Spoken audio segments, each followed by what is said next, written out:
Halo Bray, baik lagi bareng gua. Video kali ini kita kembali ke segmen rakit PC ya. Jadi sekitar 5 harian yang lalu itu gua dapat dikabarin sama salah satu teman untuk ngerakit PC dengan budget 3 jutaan.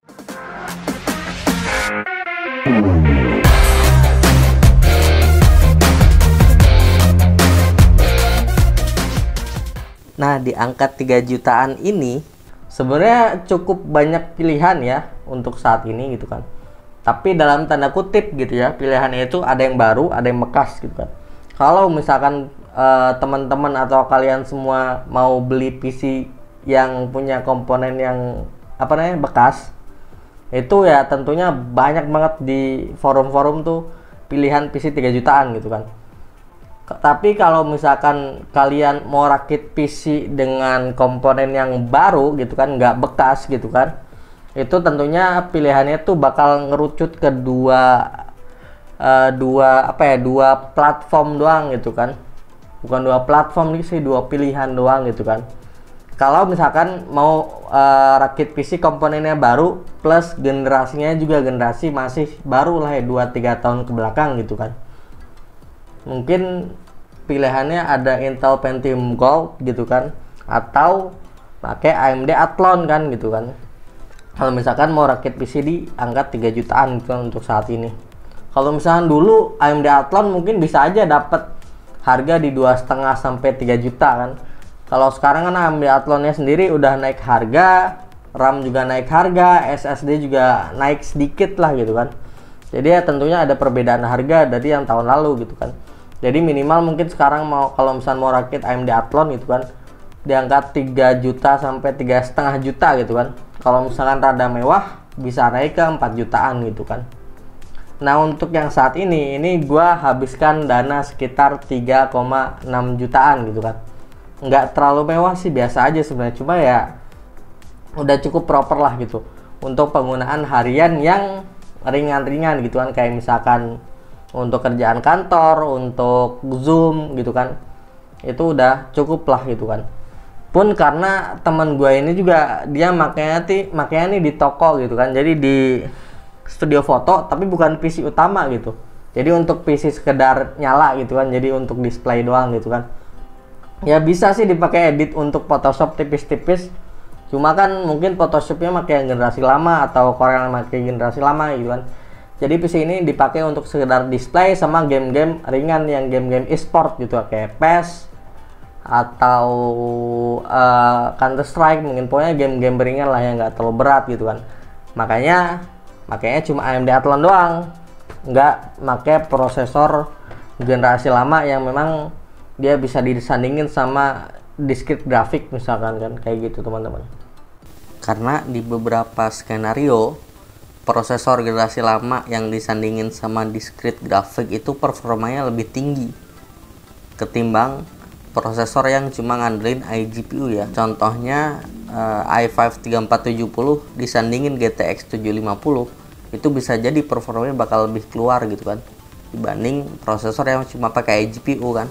Walaupun komponennya bakal lebih banyak yang bekas ketimbang baru di harga yang sama gitu kan, sekitar 3,5 sampai 4 jutaan.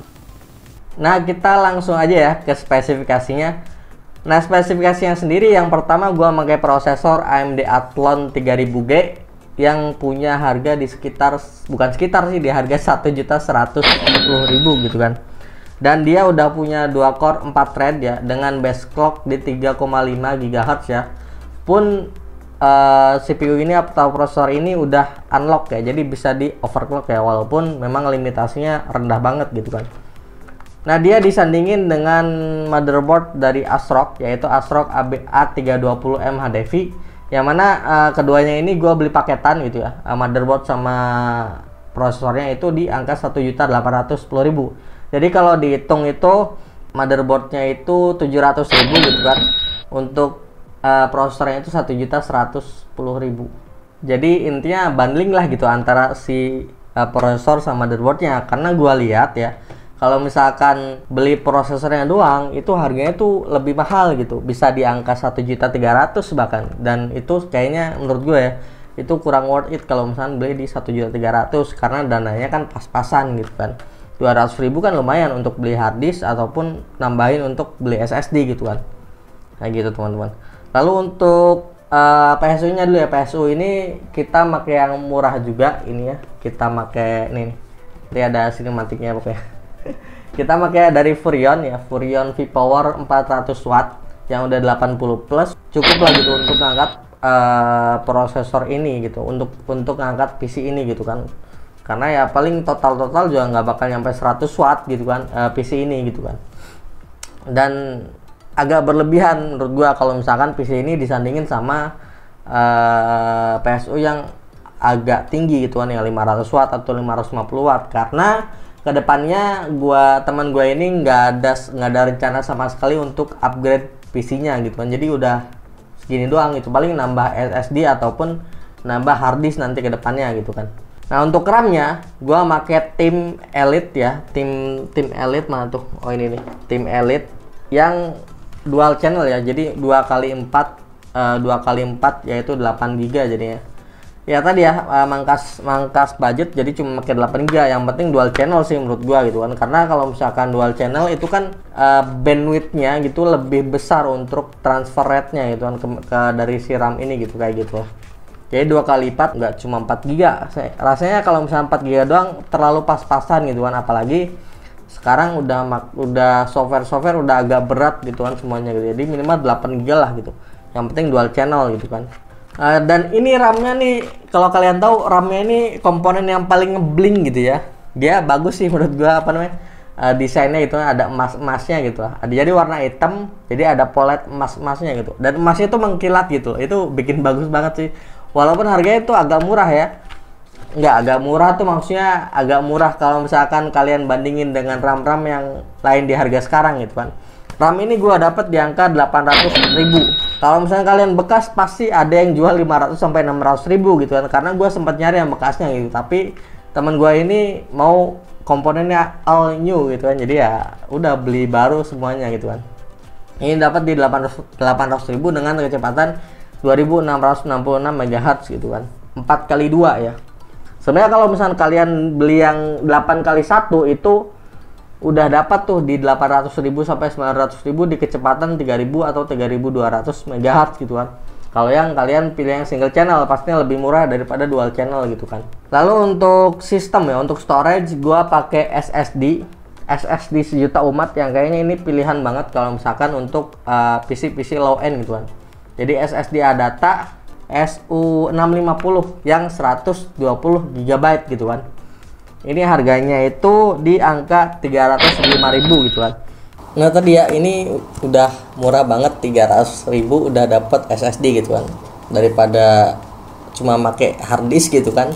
Kayaknya ya lebih nyaman gitu lah pakai SSD 120 GB daripada nggak pakai SSD sama sekali gitu kan. Karena hard disknya sendiri ini gua pasang dari teman gue yang memang dari PC sebelumnya gitu kan. Jadi dia ada hard disk bekas gitu kan yang nggak kepake dan masih bener, ya udah pasangin aja ke sini kata gue kan, buat nambah storage lumayan kan gitu. Untuk storage sistemnya cukup SSD doang, tapi untuk file-file yang pakai hard disk biasa gitu kan. Nah casingnya sendiri, casingnya ini gue pakai Phenom RX Nemesis yang udah include 2 fan juga ya di depan sini nih, kalian lihat kan. Ini harganya di angka 325.000 ya, jadi udah bisa dibilang murah banget gitu kan. Kalau misalkan kita hitung fan-nya 30.000 kali 2, ini kan casingnya sekitar 260 ribuan berarti kan kayak gitu. Dan airflow-nya juga udah cukup bagus ya, jadi dari depan itu udah ada lubang, jadi nggak cuma tutupan doang. Dan di belakang juga lubangnya udah cukup banyak gitu kan, jadi kayaknya bisa bikin si prosesornya itu lebih adem gitu kan.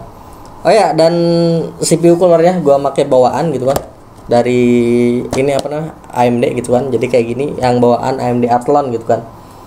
Lalu apalagi ya, nah build quality-nya ya yang namanya casing 200 ribuan gitu kan, 260 ribuan lah taruh ya, kalau kita nggak ngikutin fan gitu kan, ya biasa aja gitu kan, nggak ada yang berlebihan lah gitu.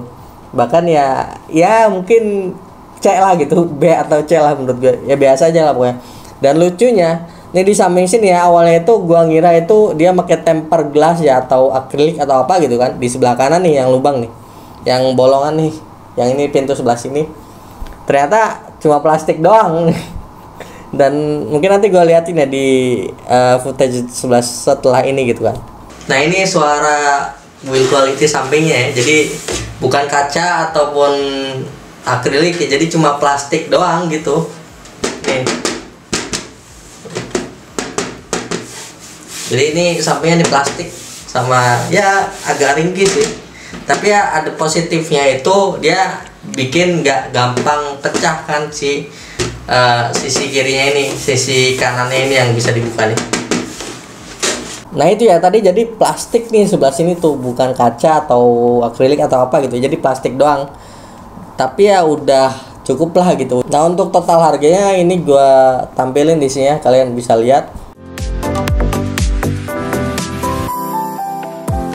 Nah untuk total biayanya itu kita keluarin 3.600.000 ya. Ini belum termasuk ongkir kalau kalian belinya di marketplace online ya, dan nggak manfaatin fitur bebas ongkir gitu ya.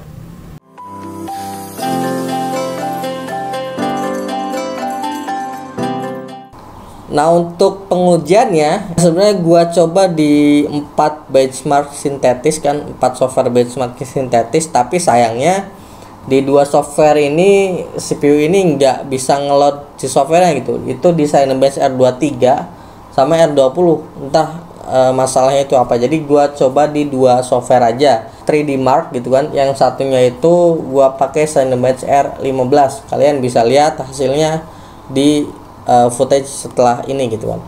Gua lihat sih ya di Cinebench R15, kalian juga lihat ya, gua ngelakuin 5 kali looping dan hasilnya cukup stabil. Jadi bisa dibilang prosesor ini udah nyaman lah untuk pakai harian gitu kan. Dan prosesornya nggak terlalu panas sih, walaupun dia pakai stock cooling. Waktu ngetes kemarin gua itu lihat suhunya itu di sekitar 75-an derajat gitu kan. Maksimalnya di 73 lah gitu, 73 derajat gitu kan. Itu ya masih di bawah batas lah, karena kalau nggak salah maksimalnya itu ini tuh di 85 kalau nggak salah itu. Kalau nggak salah ya itu 85 derajat. Jadi limitnya tuh di sekitar 85 derajat. Kalau misalnya di atas itu ya mungkin akan overheat dan pasti mati sendiri tiba-tiba untuk ngademin si prosesor ya mungkin gitu kan. Nah untuk pertanyaan terakhir, apakah worth it dengan komponen ini dan dapat di harga 3 jutaan?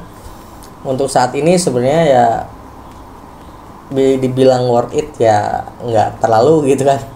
Dibilang nggak worth it juga ya gimana gitu kan, karena ya harga sekarang ya udah makin naik gitu kan gitu. Kita ya pasrah gitu kan, cuma pasrah doang, kita nggak bisa kontrol harga juga kan gitu kan. Dan contohnya ini kan, ini harga normal itu di 800 ribuan yang gua tahu ya di tahun-tahun lalu gitu kan. Dan sekarang di angka 1.100.000, itu pun kalau bundling gitu kan. Kalau misalkan nggak bundling itu bisa di angka 1.300.000 gitu kan. Kalau misalkan butuh ya beli gitu kan, tapi kalau misalkan nggak butuh ya jangan beli, itu aja sih gitu. Dan 3 juta menurut gua lebih prefer kalau misalkan kalian beli bekas gitu kan. Tapi dalam tanda kutip beli bekasnya itu yang masih bener-bener fresh gitu kan, masih bener-bener bagus lah. Nggak usah kita bilang fresh gitu kan, kalau fresh kan kelihatannya kayak lebih kayak baru gitu kan. Ya masih bagus lah gitu, dan masih garansi, itu udah cukup oke gitu kan. Di 3 juta gua sempat lihat kemarin di salah satu forum di Facebook gitu kan, GTX 750 Ti sama i5 3470 itu ada yang jual di angka 3 jutaan. Dan itu yang dapat hoki banget sih gitu. Itu udah untung sih gitu loh dapatnya, karena proses VGA-nya atau GPU-nya aja udah di angka 2 juta setengahan kalau nggak salah ya, 2.200.000 lah gitu ya kita taruh kan gitu. Dan itu murah sih masuknya itu. Kalian kalau misalkan udah paham tentang PC gitu kan, dan udah tahu resiko ketika beli bekas gitu kan, ya cari aja beli bekas gitu. Tapi kalau misalkan kalian benar-benar awam gitu kan dan kurang pengalaman di PC ya paling 3 juta, 3,5 juta lah ya gitu, mungkin dapatnya nggak jauh beda dari ini gitu. Kalau misalnya kalian milih platform AMD ya gitu. Kalau misalnya kalian pilih platform Intel mungkin dapat Intel Pentium Gold kan gitu. Intinya sih sesuaiin kebutuhan kalian gitu kan. Jangan terlalu maksa apalagi di harga sekarang gitu kan. Kalau misalnya kalian maksa gitu kan, maksa 3 juta pengen beli dengan 10 GTX 250, mungkin ada bungkusnya doang gitu kan. Jadi jangan terlalu maksa lah gitu.